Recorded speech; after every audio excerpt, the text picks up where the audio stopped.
Bismillahirrahmanirrahim.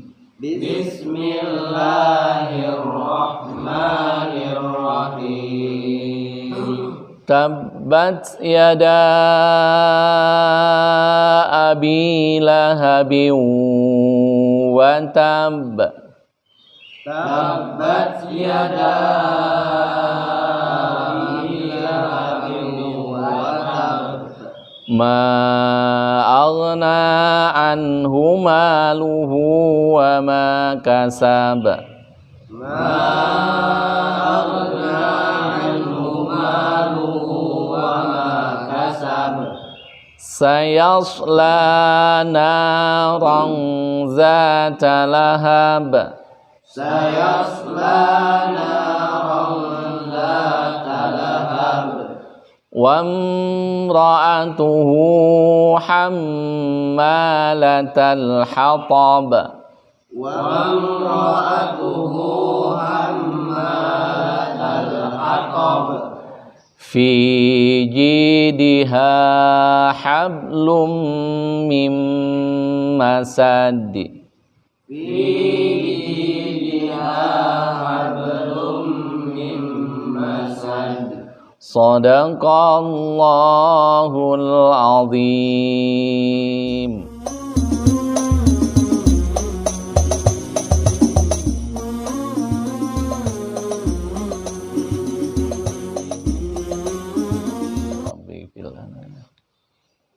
Rabbi syrah li sadri wa yassir li amri wahlul 'uqdatam min lisani yafqahu qawli. Allahumma arzuqna fahman nabiyyin wa hifdzal mursalin. Allahumma nawwir qulubana bi nuri hidayatika kama nawwaratal arda bi nuri syamsika abadan abada bi rahmatika ya arhamar rahimin.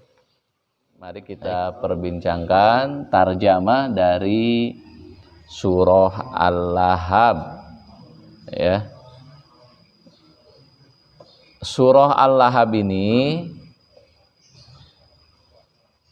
dilatar belakangi, ya, oleh sebuah peristiwa sebagaimana yang diriwayatkan oleh Ibnu Abbas, ya, bahwa satu ketika di saat Rasulullah SAW sudah mendapatkan perintah untuk berdakwah secara terang-terangan. Ya, kita tahu bahwa dakwah Rasulullah itu jika dilihat dari cara melaksanaannya, pertama ada dakwah secara tertutup, gitu ya, dari mulut ke telinga, bukan dari mulut ke mulut, ya, dari mulut ke telinga. Nah, jadi siapapun orang yang dianggap dekat, dirasa aman untuk menerima pesan, maka pesan itu disampaikan. Ya, belum dilakukan secara terbuka, terang-terangan, tapi masih ya face to face, ya, silaturahmi, datang ke satu rumah, yang dirasakan oleh beliau ya untuk sementara aman, gitu ya. Demikian juga mereka yang sudah jadi muslim, gitu ya, diperintahkan oleh Rasulullah agar mereka menyampaikan pesan-pesan Allah dengan cara, ya, istilahnya door to door, dari pintu ke pintu. Itu pun ya masih dipilih orang-orang yang sekiranya ya tidak memiliki kemungkinan menentang secara terang-terangan, ya, artinya ya masih bisa diajak berbicara, gitu ya. Nah, ini tahap awalnya begitu, secara sembunyi-sembunyi.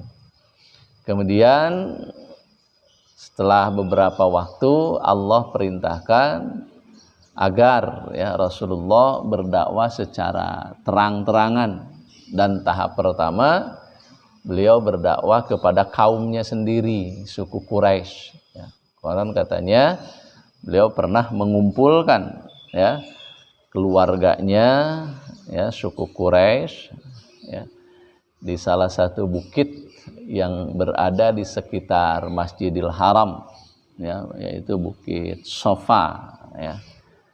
Beliau mengumpulkan keluarganya, ya, kerabat-kerabatnya, kemudian beliau sampaikan pesan-pesan Allah, ya, tentang zat Allah itu siapa, kemudian kewajiban manusia itu seperti apa, kemudian konsekuensi dari apa yang manusia lakukan itu seperti apa saja. Ya, tentu pembicaraan itu tidak akan terlepas dari surga dan neraka, gitu ya. Nah, setelah ya, bahkan kalau kita baca dalam sejarahnya, ya, ketika mereka sudah berkumpul, gitu ya, Nabi pernah bertanya kepada kerabatnya, kepada kaumnya, ya, ya, apakah jika aku mengatakan di belakang kalian ada musuh yang siap menyerang dan seterusnya, kalau gitu, maka jawaban mereka, ya, kami percaya dengan apa yang kau ucapkan, ya, karena sampai saat ini kami belum pernah mendapatkan engkau berdusta. Itu. Nah, kemudian disampaikanlah bahwa aku ini adalah utusan Allah dan seterusnya, ya, bagaimana kita harus beribadah kepada Allah, surga dan neraka, mungkin seperti itu. Maka konon berdirilah Abu Lahab dengan wajah yang sangat marah, gitu. Itu.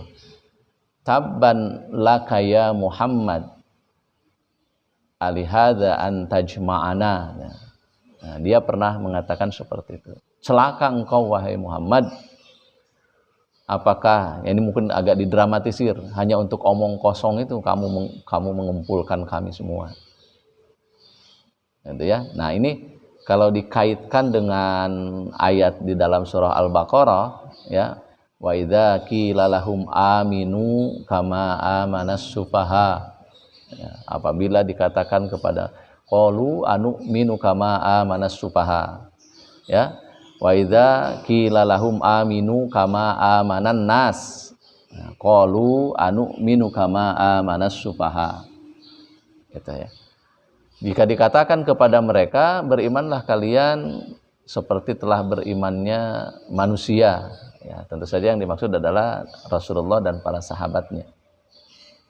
Mereka mengatakan, apakah kami harus beriman seperti orang-orang bodoh?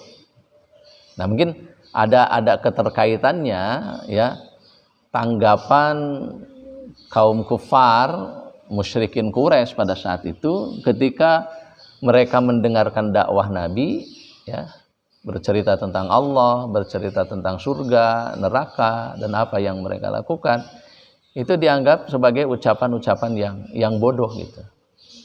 Karena mungkin dalam pandangan mereka, ya, kehidupan yang sesungguhnya itu ya kehidupan sekarang, ya, bukan kehidupan nanti di akhirat. Jadi kalau ada orang menghabiskan waktu, menghabiskan pikiran, menghabiskan tenaga, menguras tenaga untuk mempersiapkan hari akhirat, itu dianggapnya sebagai orang bodoh, ya, karena hanya menghabiskan waktu untuk sesuatu yang belum pasti. Nah, dalam pandangan mereka seperti itu. Tapi Allah menegaskan, ala innahum humus sufaha walakin la ya'lamun. Ingatlah, sesungguhnya mereka yang bodoh, tetapi mereka tidak mengetahuinya. Kembali kepada peristiwa itu, ya, di mana Abu Lahab marah sampai mengatakan, tabban laka ya Muhammad, celaka wahai engkau Muhammad, ya, alihada antajma'ana, hanya untuk inilah engkau mengumpulkan kami, gitu, ya. Artinya pada saat itu Abu Lahab merasa tertipu barangkali, ya. Nah, kirain mau ngomongin apa umpamanya, gitu ya. Nah, ternyata hanya berbicara hal-hal semacam itu. Maka ya marah benar Muhammad. Maka turunlah ayat ini, ya, surat ini, tabat yada abi lahabi wa tab. Ya, celakalah kedua tangan Abu Lahab dan sesungguhnya ia akan binasa. Ya, binasalah kedua tangan Abu Lahab dan sesungguhnya ia akan binasa, ya. Ma aghna anhu maluhu wa ma kasab. Tidaklah berfaedah, tidaklah bermanfaat, ya, apa hartanya dan apa yang telah ia usahakan. Artinya, ya, ketika Allah sudah menetapkan bahwa, ya, Abu Lahab termasuk orang yang ia masih hidup, tetapi sudah divonis akan menjadi ahli neraka. Ya, kedepannya juga sebagaimana kemudian juga istrinya pun demikian. Ya. Nah, ketika vonis itu sudah diberikan, maka apapun yang ia usahakan tidak akan mampu merubah vonis itu. Kalau kita lihat umpamanya apa yang dikomentari ya terkait ayat ini, surat ini oleh Pak Profesor Dr. Quraisy Shihab, umpamanya beliau nama Lubab menyebutkan ya. Ini sebagai salah satu yang bisa dijadikan bukti bahwa Al-Qur'an itu merupakan mukjizat ya, dan ketetapannya itu pasti benar gitu ya. Beliau sampai mengatakan seandainya Abu Lahab dan istrinya itu dalam tanda petik ya agak nakal saja sedikit gitu untuk mempermalukan Nabi Muhammad SAW, kemudian mereka berunding dah dengan istrinya umpamanya. Muhammad telah memvonis kita ya suami istri sebagai ahli neraka. Coba kamu pura-pura masuk Islam lah untuk membatalkan, mementahkan ya apa yang sudah diucapkan oleh Muhammad. Karena dia pun pernah mengatakan barang siapa yang mengucapkan kalimat la ilaha illallah pasti masuk surga. Gitu kan? Nah, seterusnya. Nah, hanya untuk berpura-pura seperti itu saja mereka tidak bisa. Ya, mungkin tidak terpikirkan lah. Gitu, beradu cerdas. Nah, ini membuktikan bahwa ya peluang-peluang yang memungkinkan vonis itu akan berubah ya itu sama sekali tidak dilakukan. Gitu. Bahkan apa yang ia lakukan termasuk nanti dalam ayat berikutnya dilakukan oleh istrinya ya. Dia konon katanya selalu menebar duri di jalan-jalan yang akan dilalui Nabi Muhammad. Karena Nabi Muhammad itu kan selalu ya berkunjung ya menemui manusia melalui jalan ini. Konon katanya ya Ummu Jamil itu atau istrinya Abu Lahab itu selalu ya menebar perangkap gitu ya. Ya mungkin duri ini, mungkin yang penting tujuannya hanya untuk mencelakakan Muhammad. Atau ya merintangi jalannya, menyulitkan perjalanannya supaya Muhammad tidak menemui manusia untuk berdakwah. Itu selalu yang dilakukan. Bahkan sampai matinya semakin menjadi-jadi. Nah, inilah salah satu pemahaman dari ma'aghna anhu maluhu wa ma kasab, tidaklah berfaedah ya kalaupun pamannya ia punya harta kemudian semuanya disedekahkan, diserahkan ya untuk menghapus vonis itu, niscaya tidak akan berguna, tidak akan merubah vonis itu yang sudah dinyatakan ia bahkan jadi ahli neraka karena ia bersedekah dengan seluruh harta jadi ahli surga, dan itu pun tidak ia lakukan gitu ya. Kemudian umpamanya yang melakukan hal-hal yang lain seperti tadi umpamanya pura-pura masuk Islam saja untuk menghancurkan reputasi Nabi gitu. Ya ketika Nabi sudah mengatakan Abu Lahab itu pasti jadi ahli neraka, ya tiba-tiba masuk Islam. Oh, berarti Muhammad yang pertama itu bohong, kan? Bisa saja kalau dia main, tapi nyatanya tidak melakukan itu. Karena Allah menutup hatinya, sama sekali tidak bisa. Ya, ma'aghna anhu maluhu wa ma kasab. Ya.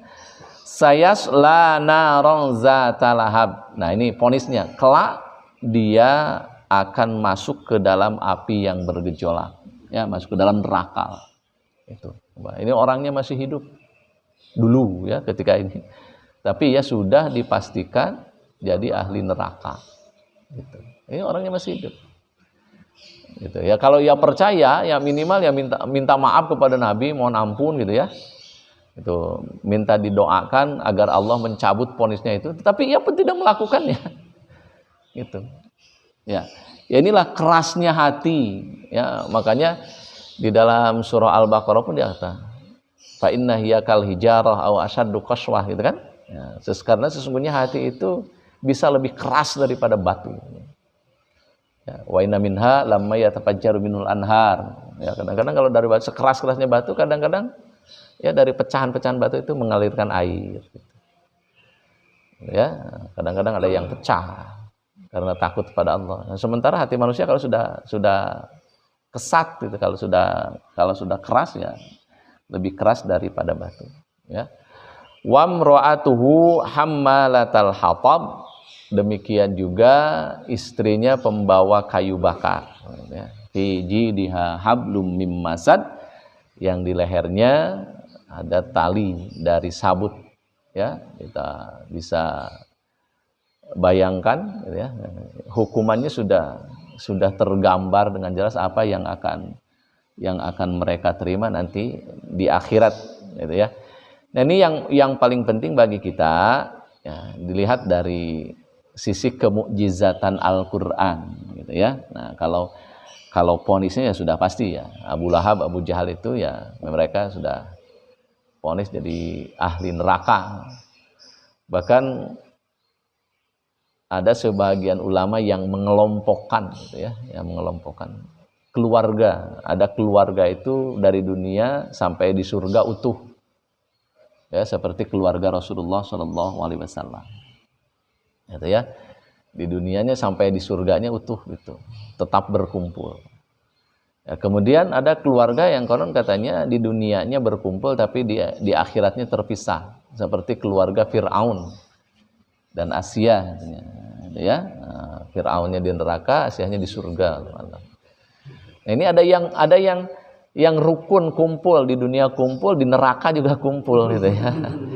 Nah, ini diantaranya Abu Lahab ini dan istrinya, ya, tidak mau ketinggalan istrinya juga, bahu membahu untuk menjadi ahli neraka, coba, ya. Nah, ini contoh keluarga utuh, ya, keluarga utuh di dunia sama-sama jahatnya, nanti di akhirat sama-sama berada di neraka, gitu ya. Nah, kemudian banyak keluarga umpamanya seperti orang tuanya ada di surga, anaknya di neraka. Konon katanya seperti Nuh dan Kanaan, ya. Ada yang anaknya di surga, bapaknya di neraka. Konon katanya seperti Ibrahim dan Azar, ya, dan seterusnya dan seterusnya. Nah, ini tipe-tipe keluarga yang digambarkan dalam Al-Qur'an. Termasuk tipe keluarga yang utuh di dunia dan di neraka ada keluarga Abu Jahal, Abu Lahab, ya, dan istrinya akan, gitu ya. Nah, dari sisi kemukjizatannya seperti tadi, inilah yang menunjukkan betapa benarnya Al-Qur'an yang mengatakan, ya, ma'aghna anhu maluhu wa ma kasab. Tidaklah berfaedah, tidaklah bermanfaat, ya, apapun yang ia lakukan, sehingga vonis ia akan menjadi ahli neraka itu tidak akan bisa terhapus, ya. Dan sampai buktinya sampai akhir hayatnya tidak ada dikisahkan bahwa Abu Lahab itu pernah bertaubat, gitu ya, tidak ada dikisahkan, ya. Atau mungkin saya belum menemukannya, tapi sampai sekarang saya belum pernah mendengar, ya, bahwa Abu Lahab itu bertaubat, ya, kemudian masuk Islam atau dan sebagainya. Berbeda dengan umpamanya Abu Sufyan, kan, ya, umpamanya ada Abu Sufyan itu adalah orang juga yang pernah sangat jahat kepada Nabi Muhammad, ya, bahkan Hindun, istrinya apa anaknya Hindun, ya, pernah menganiaya pamannya, ya, dalam perang Uhud, ya, Hamzah, ya. Tapi Abu Sufyan itu, ya, seperti Khalid bin Walid, banyak orang-orang yang tadinya memusuhi Nabi, ya, mengancam akan membunuh Nabi, tetapi akhir hidupnya banyak yang masuk Islam, bahkan yang berani mati untuk menjaga, ya, kehidupan Rasulullah SAW. Banyak yang seperti itu, ya. Nah, seperti Wahsy umpamanya adalah temannya Bilal, ya, senasib sama Bilal, sama-sama budak tadinya. Ia pernah jahat, bahkan ialah yang membunuh Hamzah. Nah, tetapi pada akhirnya ia masuk Islam. Dan konon katanya ia pernah berkata, karena saya telah membunuh orang yang terbaik dari kaum muslimin, maka saya berjanji akan membunuh orang yang paling jahat kepada kaum muslimin. Nah, karena katanya ya, membunuh Musailamah al-Kadzab sebagai nabi palsu, gitu. Nah, banyak dari para sahabat yang tadinya habis-habisan memusuhi Islam, memusuhi Nabi, bahkan berencana untuk membunuh Nabi, kemudian mendapatkan hidayah, masuk Islam, jadi pembela Islam. Tapi saya belum pernah mendengar ya Abu Lahab dapat hidayah masuk Islam. Gitu ya, sampai matinya ya, seperti Abu Jahal juga karena mati dalam perang Badar ya. Nah, ini membuktikan bahwa kemukjizatan Al-Qur'an ya, bahwa apa yang sudah dikatakan Al-Qur'an itu pasti benar dan pasti terjadi. Ya, padahal banyak yang dibicarakan dalam Al-Qur'an. Ya. Kalau kita umpamanya mendengar kisah ya, kisah siapa yang dibunuh oleh Nabi itu, yang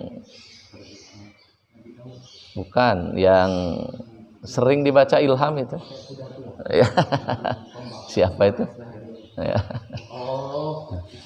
Siapa ya?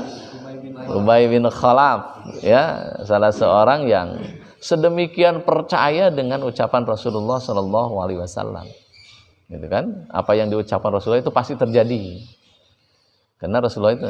Nah, tapi kadang-kadang kan kita bukan tidak percaya, tapi ya kurang respon lah barangkali dengan apa yang diucapkan oleh Rasulullah Shallallahu Alaihi Wasallam, gitu ya.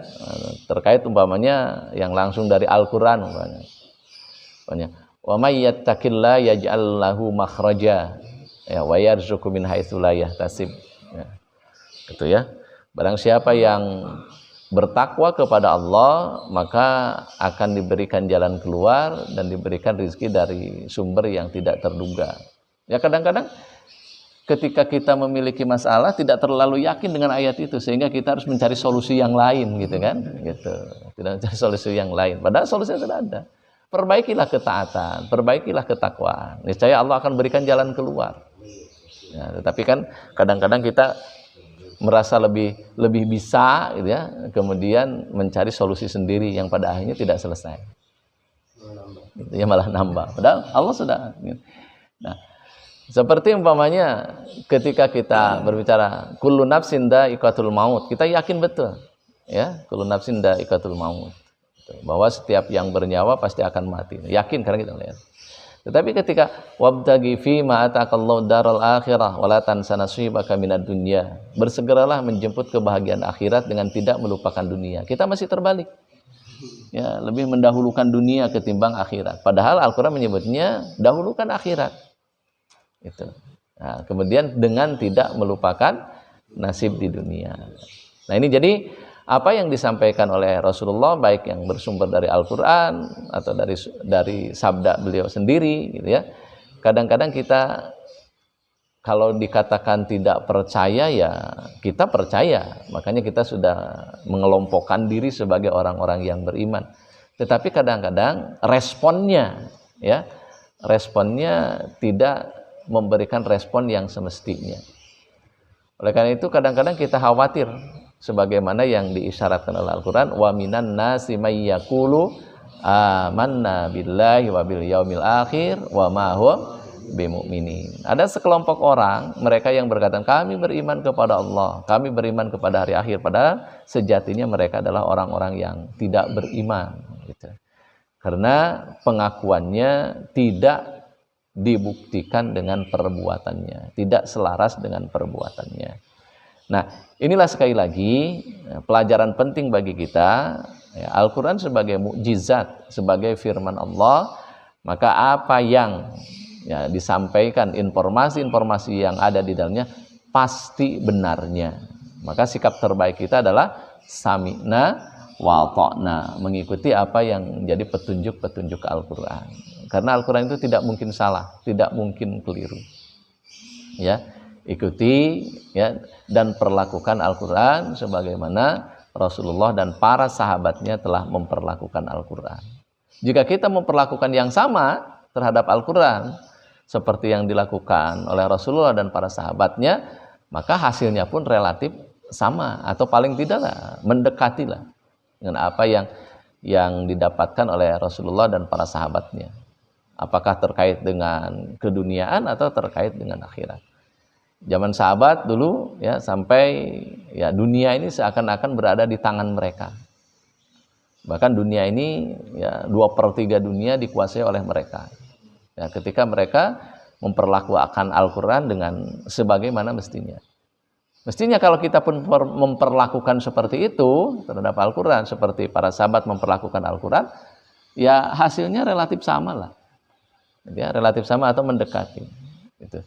Kalau faktanya sekarang kita tidak seperti zaman para sahabat, ya, terutama keadaan kaum muslimin, yaitu pertanda bahwa kita memperlakukan Al-Quran berbeda dengan para sahabat memperlakukan Al-Quran. Ini saja barangkali ada yang ingin dikomentari atau ingin ditanyakan? Ya, kan? Di sini Ya. kan surah Al-Habsah. Ya. Tapi kok di sini surat Masadi? Ya. Masadi. Surat Masad. Ya, Masad sama. Ya. Artinya sama. Masad itu kebinasaan. Al-Lahab juga surat Al-Lahab, ya, Abu Lahab. Abu Lahab akan binasa. Ya. Ya, Masad itu kebinasaan. Tapi paling tidak di sini dua-duanya apakah Al-Lahab atau Al-Masad itu juga ada kalimatnya di sini. Ya. Nah, beda dengan Al-Ikhlas, dicari-cari Al-Ikhlas nggak ada. Nah, dicari-cari Al-Ikhlas nggak ada. Itu. Kalau disebut Al-Lahab ada, tabat yada abi lahabi wa tab lahab. Kalau Al-Masad atau Masad ya, fi jidiha hablum mim masad, ada kata-kata di dalamnya yang mewakili surat itu. Tapi sekali lagi jangan cari-cari Al-Ikhlas. Ya, karena nggak bakalan ketemu ya. Qul huwallahu ahad, Allahus samad, lam yalid wa lam yulad wa lam yakul lahu kufuwan ahad. Al-Ikhlas enggak ada di situ. Baik, ada lagi? Cukup? Ya, kalau dianggap cukup untuk sementara sampai di sini saja. Insyaallah pada kesempatan yang akan datang kita lanjutkan kembali. Subhanakallahumma wa bihamdika asyhadu an la ilaha illa anta astaghfiruka wa atubu ilaik. Assalamualaikum warahmatullahi wabarakatuh.